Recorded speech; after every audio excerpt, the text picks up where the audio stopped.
Hola, buenas noches, profe. Hola, Augusto, buenas noches.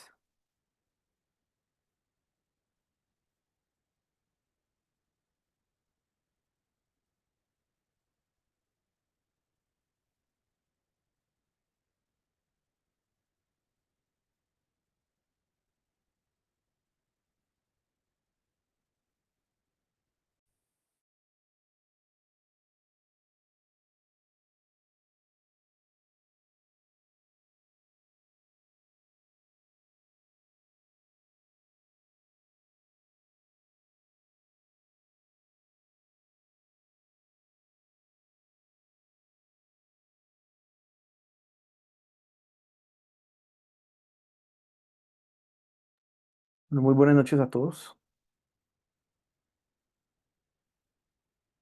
Buenas noches, profe. Hola, María José, Buenas noches, profesor. Buenas noches, compañeros. Pastora Nubia.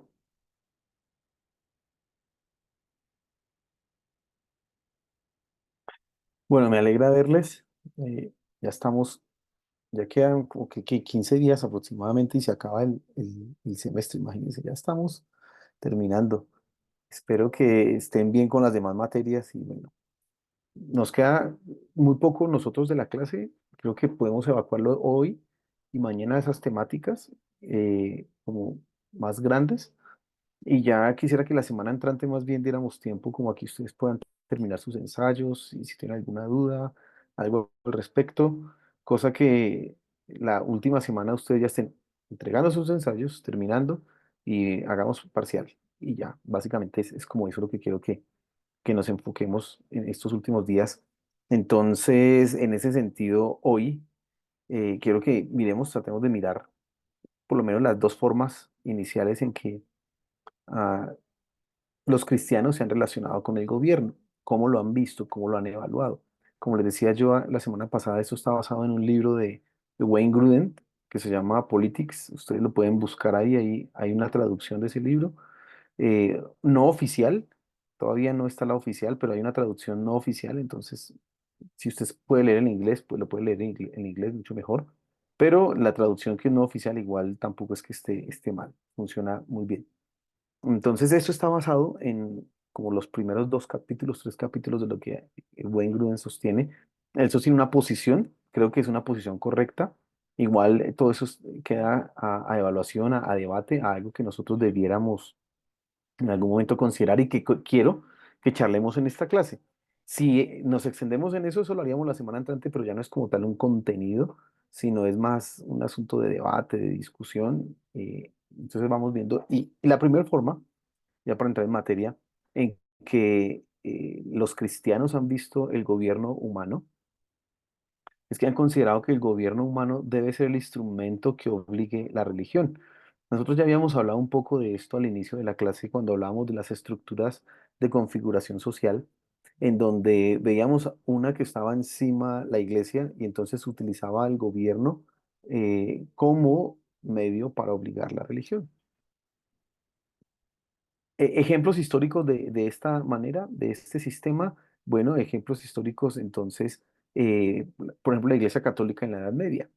Sí, la manera de como de reflexión en ese sentido, la Iglesia Católica en la Edad Media, y digo católica, bueno, en realidad la Iglesia cristiana, porque en realidad católica es cuando ya nos dividimos en la Reforma Protestante, pero en la Edad Media eran los cristianos los que tenían el dominio. Y debe usted saber que, por ejemplo, un emperador si quería erigirse o un rey quería acceder al trono, debía ser bendecido por el Papa. Si no tenía esa bendición de la iglesia o del Papa, no era legítimo. Había un control entonces de la iglesia en cuanto a la vida religiosa, específicamente en lo siguiente. Quiero que piensen ustedes un momento en en la en la sociedad medieval. Entonces, hagámonos como una especie de cuadro. Todo el que estaba en ese cuadro, que era el cristianismo de la Edad Media, tenía una posición, tenía un nombre, hacía parte de la sociedad. Entonces, las personas eran cristianas, no tanto por convicción, sino por hacer parte de la sociedad, casi como que era obligatorio ser cristiano para poder estar dentro de la sociedad. Ese es el caso donde surge la famosa Santa Inquisición y todos estos. eh, esas instituciones de la iglesia en donde se purgaba la herejía, pero no solamente se purgaba la herejía, sino que al ciudadano que no fuera, que no estuviera en lo correcto o que no estuvieran dando en lo que debiera hacer, pues se le excomulgaba. Y pensemos un poco en eso. Históricamente, hay registros de, por ejemplo, Nicolás Copérnico o Galileo Galilei, que ellos estuvieron planteando unos modelos cosmológicos muy diferentes a los que antes había. Como para contextualizar esto, la iglesia cristiana de la Edad Media asumió como modelo cosmológico algo que se llama el geocentrismo. ¿Qué es el geocentrismo? Que la Tierra era el centro del universo. ¿Esto quién lo planteó? Aristóteles, por allá en el siglo V antes de Cristo. Entonces, en ese modelo geocéntrico, alrededor de la Tierra habían como una especie de esferas y cada esfera representaba en la primera esfera, pues entonces las nubecitas que vemos aquí, la segunda esfera parecía la luna, después la tercera, allá estaba el sol, y etcétera, hasta que al final había una bóveda oscura y negra, pero el centro era ¿qué? La Tierra. Eso lo planteó Aristóteles y la Iglesia Católica lo asumió. Pues la observación científica llevó a pensadores y científicos como Galileo Galilei a reevaluar esto y pensar, no, no, el centro de la Tierra, el centro del universo no es la Tierra, y ellos dijeron otra cosa que también es un error, el Sol es el centro del universo. Pues no, tampoco era así, pero era mucho más cercano a la verdad. Y el simple hecho de decir eso llevó a la iglesia, por ejemplo, a decir, o se arrepienten de eso, o lo quemamos. Y entonces el documento que había escrito Galileo Galilei tuvo que ser corregido, él tuvo que arrepentirse de lo que escribió. Y entonces fíjese cómo cuando el gobierno obliga a la religión, la iglesia toma el poder, ¿sí? Cuando el gobierno es el que está obligando a que todos los ciudadanos profesen una fe o una creencia, entonces se pierden las líneas, por ejemplo, de pensamiento en cuanto a la ciencia, se pierde una cantidad de autonomías y a nivel entonces histórico, la Edad Media y la Iglesia Cristiana de la Edad Media nos da un buen ejemplo de lo que sucede cuando el gobierno es visto como ese medio. ¿M? Entonces la Iglesia tenía fuertes lazos con las élites de la nobleza, con toda la, los patricios de ese momento histórico tenían ellos muchas eh, lazos, muchas relaciones, estaban como concatenados de alguna manera. Eh, Tanto es así, creo que ya les mencioné esto, pero algunos sostienen que una de las causas de la reforma protestante fue precisamente quitarse ese gobierno que les obligaba a una religión. ¿Y cómo mejor? Pues con otra religión. Así que algunos sostienen, algunos pensadores sostienen precisamente eso. Entonces la Iglesia Católica, digamos que es un buen ejemplo de cómo se da en la Edad Media cuando que el gobierno obliga a la religión. O actualmente, ¿dónde vemos un ejemplo de eso? En los estados musulmanes. Entonces, los estados musulmanes son estados en donde la religión es obligada por el gobierno. Tanto es así que usted, un presidente en un estado musulmán, sobre todo en los estados árabes, así, Irán y todos estos pueblos allá, esos tienen que ser, son, antes que políticos, tienen que ser teólogos, tienen que haber estudiado todo el Corán y haber estudiado toda la doctrina del islamismo, tienen que conocer eso a rajatabla y entonces las leyes de ellos no solamente se refieren a lo administrativo, a lo judicial, sino que también influyen en la vida religiosa de las personas.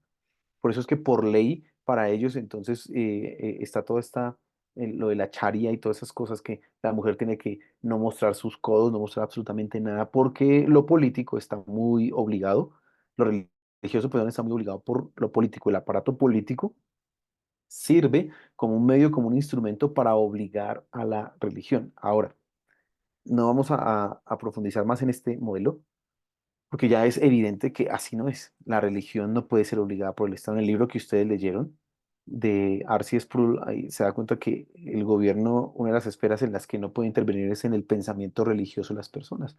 Si algo debemos esperar del gobierno es que garantice la libertad de religión, no que obligue a la religión. Así que ese ideal de algunas personas de querer que el gobierno obligue la religión es un ideal que no se ajusta a los mismos estándares bíblicos. No muy lejos, hay muchos de los pensadores cristianos y hay muchos pastores y gente en las iglesias que considera esa misma idea, que la solución para los problemas del país es un presidente cristiano y que todos allá sean cristianos y entonces consideran que de esa manera es que se va a cambiar los problemas de la sociedad, que esa es la forma. Bueno, ese no es el camino. Esa no es la forma en que se debe hacer. Esa es la primera manera entonces que la iglesia ha visto y se ha relacionado con el gobierno y que ha visto al gobierno como que debe regir las creencias y obligar a los ciudadanos a suscribir una confesión. La segunda manera que debemos tener presente acá en cómo la iglesia ha visto al gobierno es que el gobierno debe excluir la religión.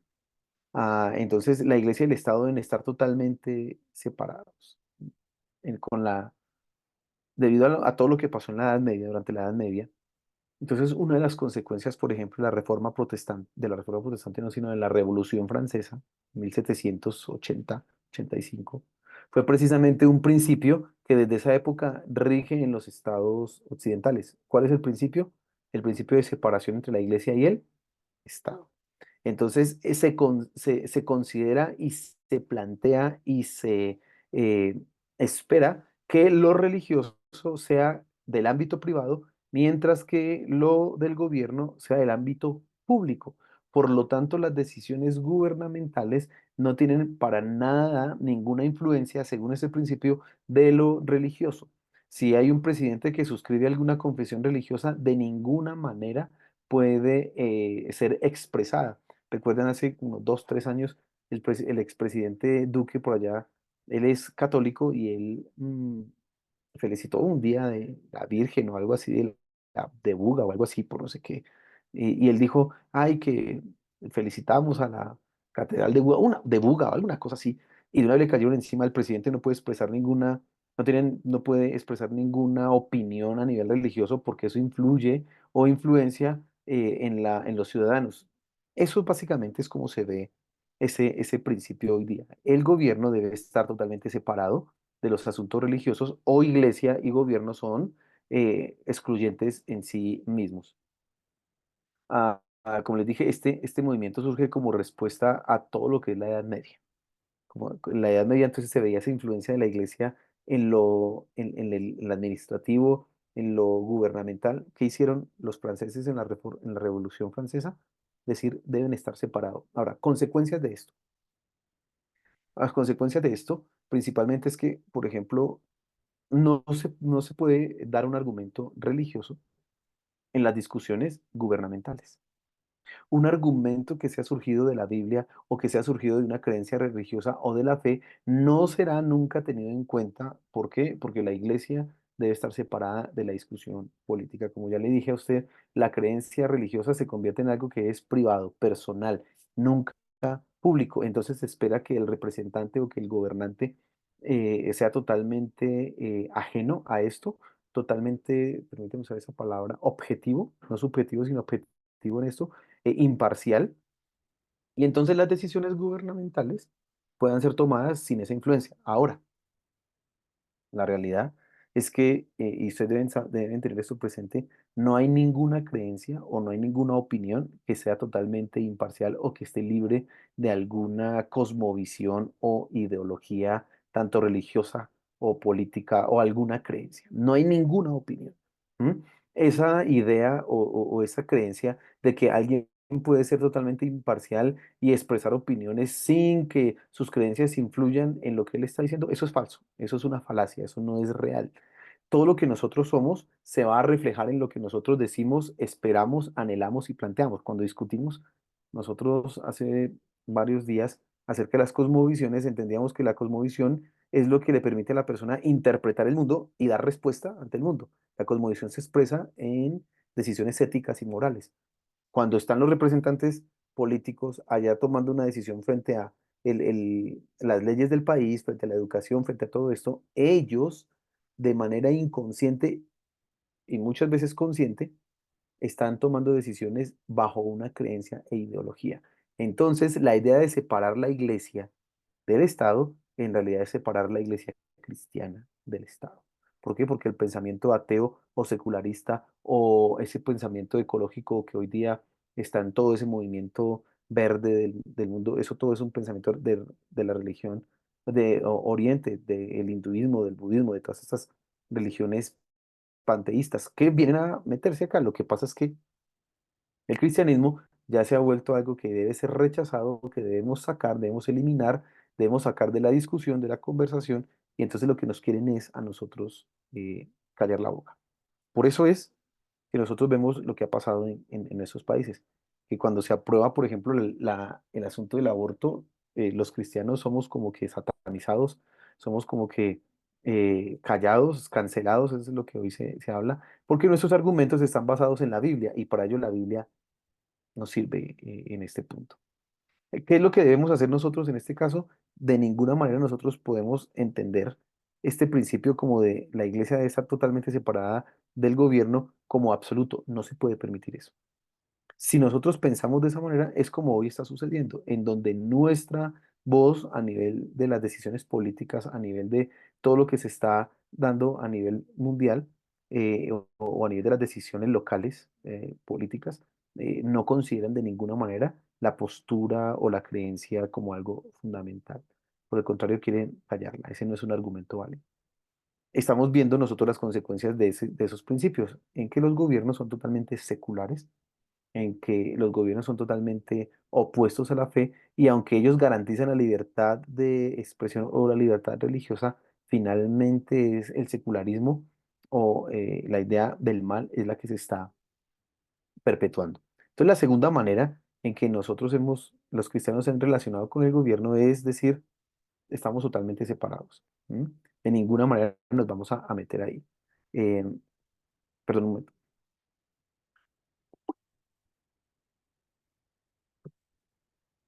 Bueno, seguimos adelante. La tercera forma en que el gobierno ha sido visto por la iglesia cristiana es que el gobierno es el reino de Satanás.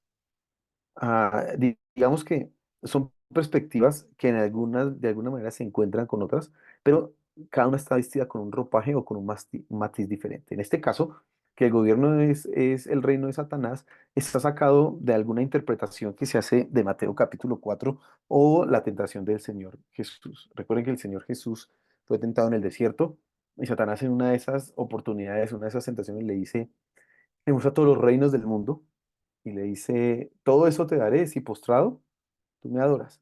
Bajo ese entendimiento y bajo otras frases en donde se dice, por ejemplo, que el príncipe de este mundo es Satanás, el príncipe de la potestad del aire es Satanás, que él es el que tiene el dominio, etcétera, etcétera. Algunos han dicho que el gobierno entonces es el reino o el dominio de Satanás. Todos los gobiernos son malos, todos los gobiernos son satánicos, le pertenecen a Satanás, es el camino o es el lugar en donde Satanás establece leyes en contra de la verdad, en contra de la justicia, en contra de los cristianos.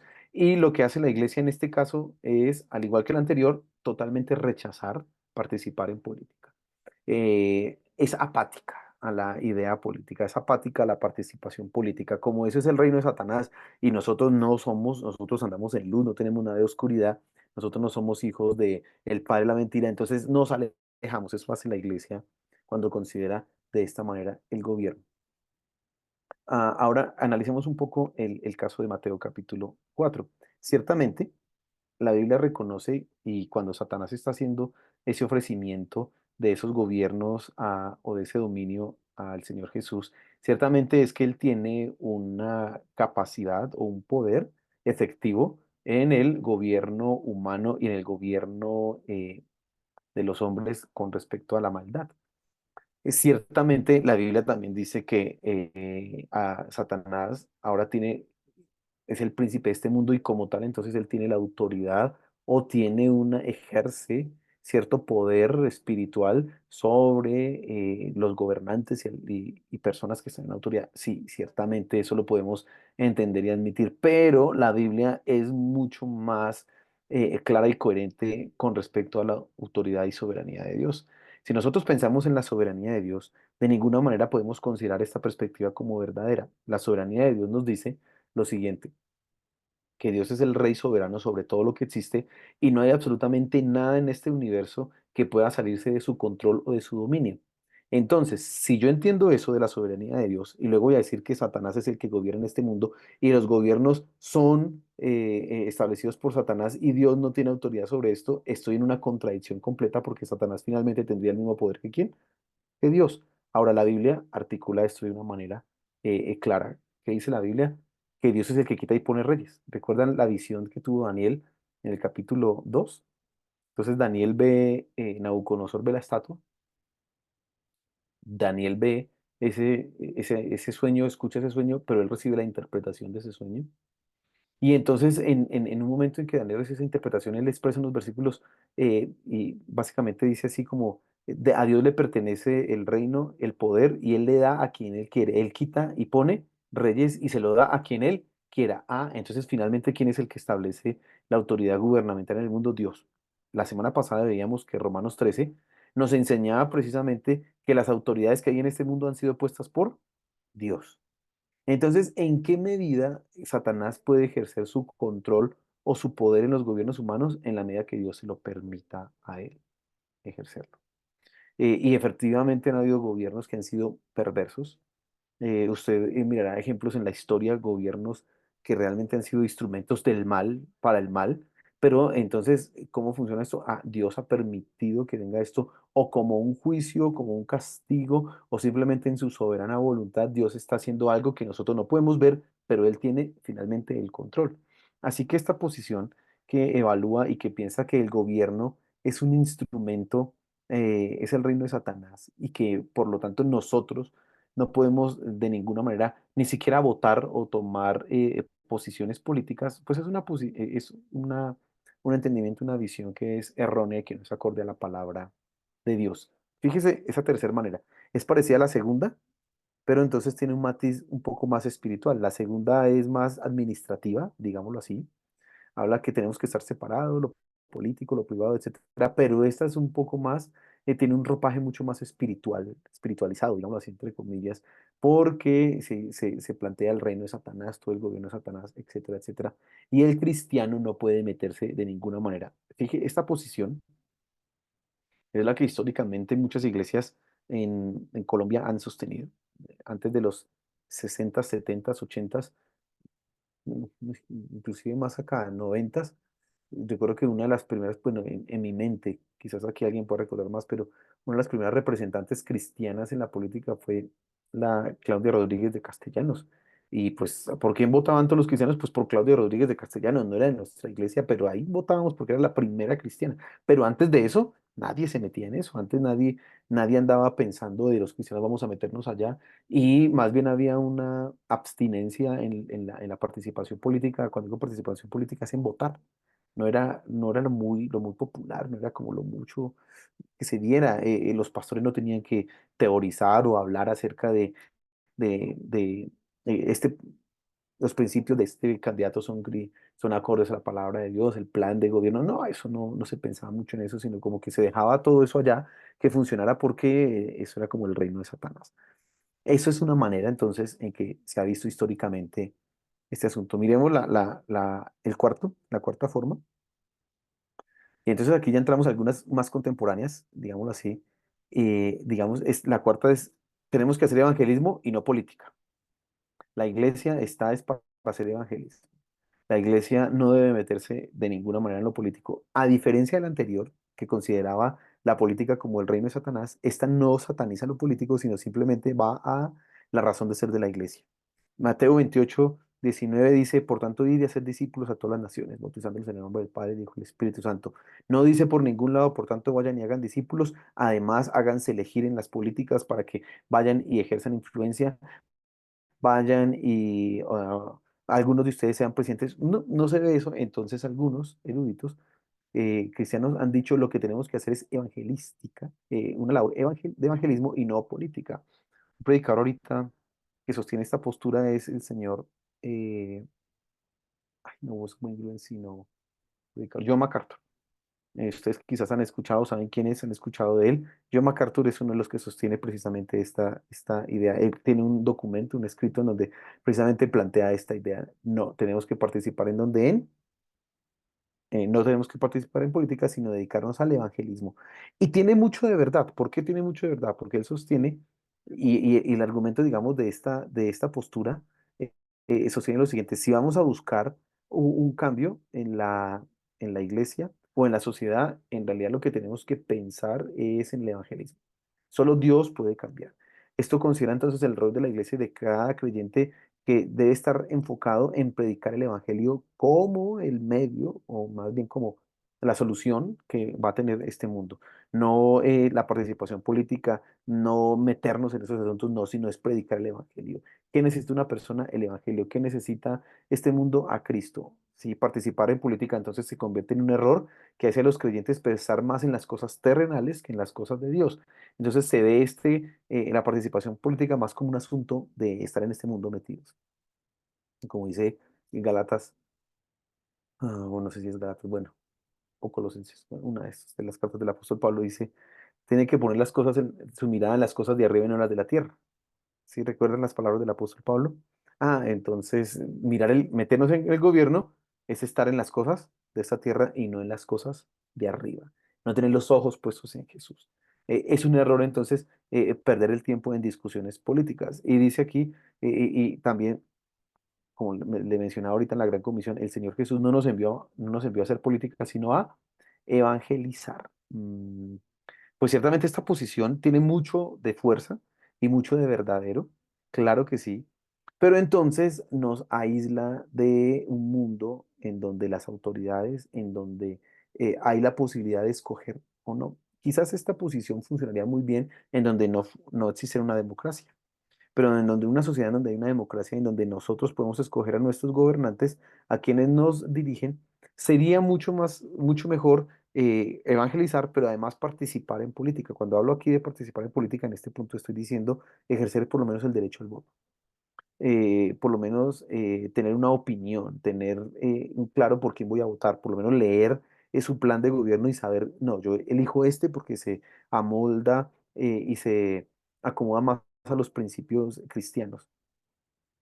En una democracia tenemos ese privilegio, el privilegio de votar, el privilegio de escoger, aunque el que finalmente gane sea el opuesto a nosotros, pues hay la posibilidad a los siguientes 4 años o 5 años de volver a escoger, de volver a elegir a una persona y tener esa participación. Bueno, si la iglesia solamente asume la parte evangelística y se olvida de este aspecto, de la participación política, pues deja las decisiones en manos de otras personas. ¿M? Deja las decisiones políticas en manos de otras personas. Yo les he argumentado a ustedes que creo que la experiencia de nosotros nos ha dicho que no podemos pensar solamente de esa manera. En el momento en que nosotros pensemos que debemos evangelizar y dejar la política a los políticos y irnos de ese mundo, estamos perdiendo una oportunidad grande de impactar en el mundo, pero además, al interior de nuestras iglesias, se levantan esas preguntas. ¿Sí? Creo y estoy convencido que la juventud hoy día necesita que la iglesia le hable de cuál debe ser la postura política, no hablando de un político o de un partido político, un movimiento político, sino de cómo el cristiano ve el gobierno, cómo el cristiano ve la autoridad, cómo el cristiano debiera elegir a sus candidatos. Hoy los jóvenes necesitan que en sus iglesias sus pastores les enseñen estos principios y estas verdades, y eso mismo hace parte del Evangelio. No está explícito, no hay un capítulo de la Biblia que diga cómo elegir el presidente, no, no hay un capítulo, pero sí tenemos por inferencia muchas verdades que podemos aprender de cómo elegir un candidato. Y como ahora tenemos la facilidad y el privilegio en la democracia de elegirlo, o de hacer inclusive que un cristiano pueda participar en política, pues tenemos mayor responsabilidad en esas decisiones. Tenemos mucha más responsabilidad en hacerlo, no solamente en el asunto de pensar que evangelismo y no política. En realidad creo que las dos cosas no son excluyentes. Y esto nos lleva a la quinta forma en que la iglesia ha visto la política, y es que debemos hacer es política y no evangelismo. Lo que va a traer el cambio en este mundo es un cambio desde la política. El evangelismo sí es importante, pero dejémoslo para el púlpito y nada más. Pero nosotros en el ámbito de la política tenemos que trabajar fuertemente. El dominionismo es una de estas maneras de entender el cambio. Todos los que son generalmente los postmilenialistas sostienen de alguna manera alguna de estas posiciones porque consideran que el cambio o que el reino de Dios se hace realidad en tanto la iglesia sea la que tome el control y el dominio de las diferentes esferas y ámbitos de la sociedad. Y entonces el poder debe ser buscado, deseado, anhelado, mantenido por los cristianos para que de esa manera la sociedad venga a cambiar. Básicamente, entonces, esta perspectiva considera que el rol de la iglesia no puede de ninguna manera limitarse exclusivamente al reino de los cielos, sino que debe trabajar en el bienestar de los desposeídos y oprimidos del mundo. Eh, Líneas teológicas muy adeptas a esto, ya le mencioné una, el dominionismo, la teología de la liberación, por ejemplo, también sostiene bastante de esto. ¿Por qué la teología de la liberación sostiene esto? Porque ellos consideran que el cambio que la sociedad necesita es un cambio de los oprimidos a ser liberados de dicha opresión. ¿Y cuál es la opresión? Los ricos sobre los pobres. Así que ellos van a vincular su mensaje exclusivamente a la liberación del pobre, de la opresión de los ricos. Para ellos entonces el nuevo nacimiento o esos versículos de conoceréis la verdad y la verdad os hará libres es, usted va a conocer la verdad y la verdad lo hará libre de la opresión. Más bien son de corte como marxista, neomarxista, está como por ese lado, muy progresista, digámoslo así, esa línea teológica va a vincular. Entonces, que lo que tenemos que hacer en este mundo para cambiar es meternos en la política, trabajar ahí fuertemente, a ejercer nuestra influencia, eh, tomar el mando, tomar el control de las diferentes esferas de la sociedad. Y entre más lo hagamos, pues mejor. Ahora, hay ejemplos históricos de modelos que han pensado así y entonces le ha ido bien. Por ejemplo, la agenda LGBTI desde los años 70 no lo tengo yo a la mano, pero se sabe que hay un documento que en los años 60, 70 sobre todo, escribieron varios homosexuales diciendo qué era lo que tenían, cuáles eran los pasos estratégicos que ellos tenían que dar para lograr en un futuro hacer que la sociedad aceptara su condición. Y entre esos pasos, por ejemplo, radicaban, hablaban de, tenemos que cambiar el lenguaje.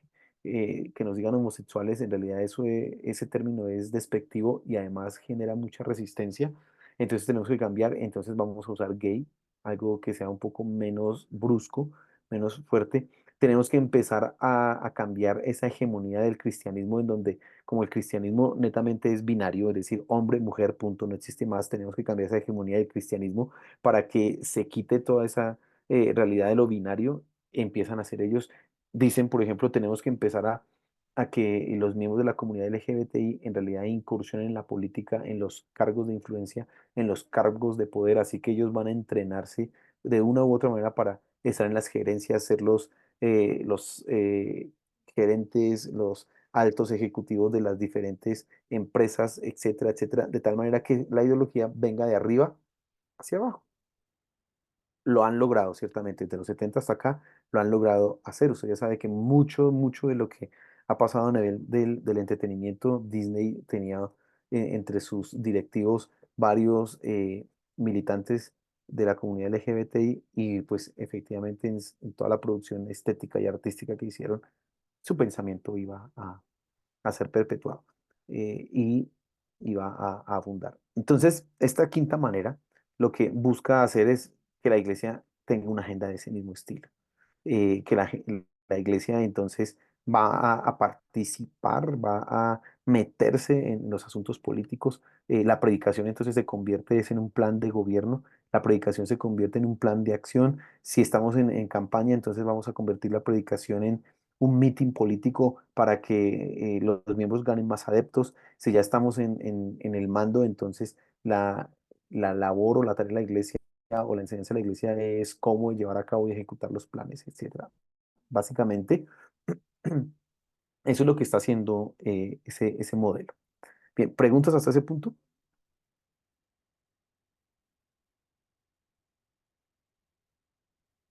¿Claras esas cinco posturas hasta ahora? Vamos a dejar la sexta para el día de mañana, que la sexta, se la anticipo, es básicamente es influencia cristiana significativa en el gobierno. Sí, yo soy como adepto un poco a esta. Creo que si tenemos que hacer de alguna manera algún papel en la política o en el gobierno debe ser con la influencia. ¿M? ¿Implica que no hayan cargos, aspirar a cargos públicos? No, no, no necesariamente eso es excluyente. Pero lo que sí debe haber es una influencia cristiana. Mañana vamos a desarrollar como un poco más en detalle qué significa esto, cómo funciona, pero quiero dejarlos como con esas 5 perspectivas.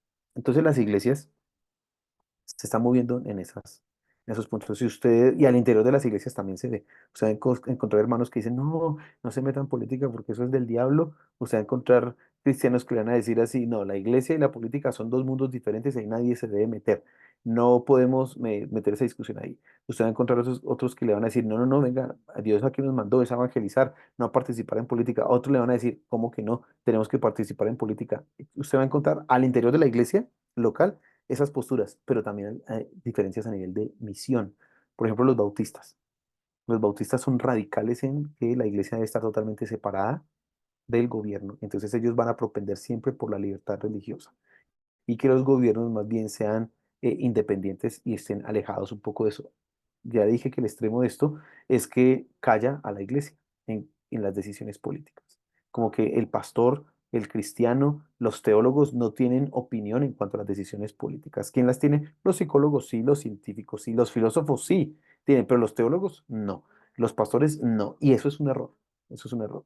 ¿Sí? Entonces los bautistas tienen claro este principio que es válido porque nosotros no podemos permitir, como ustedes leyeron en Narcis Sproul, que la iglesia nos venga a decir quiénes son los cristianos o quiénes deben ser los pastores. No, la iglesia debe mantener esa autonomía, la iglesia debe elegir sus propios líderes, la iglesia debe tener la autonomía para disciplinar a sus líderes, cambiarlos, y no que el gobierno le diga, este debe ser el pastor, lo que debe predicar el pastor es esto, vamos a certificar a los pastores. No, no, no, eso sería un error en que nos meteríamos nosotros y que incurriría después a que el gobierno de turno ejerza quiénes son los que van a liderar la iglesia. Y eso no es lo que nos corresponde. Actualmente la iglesia luterana, imagínense, Martín Lutero fue el que hizo la reforma y fue el iniciador de la reforma protestante, ¿no? En Alemania. La iglesia luterana en Alemania, ahorita, que uno pensaría que debería ser como nosotros, protestante y toda la cosa, la iglesia luterana es la oficial en Alemania y es pagada por el gobierno, los pastores, así que si usted quiere ser un pastor es como, es un cargo público, no se gana mucha plata, pero usted tiene una carrera, un cargo en la carrera pública. ¿Sí? Un cargo, hace usted la carrera en el mundo estatal y el pastor, el gobierno le va definiendo su sueldo aquí, usted hace reuniones aquí, usted hace cultos acá, porque esa es la religión oficial. Eso tampoco no nos conviene de ninguna manera. Esa unión entre esas dos fuerzas no nos conviene. El gobierno debe estar separado. Claro, tenemos que tener autonomía, pero no podemos perder la influencia que tenemos que tener allá.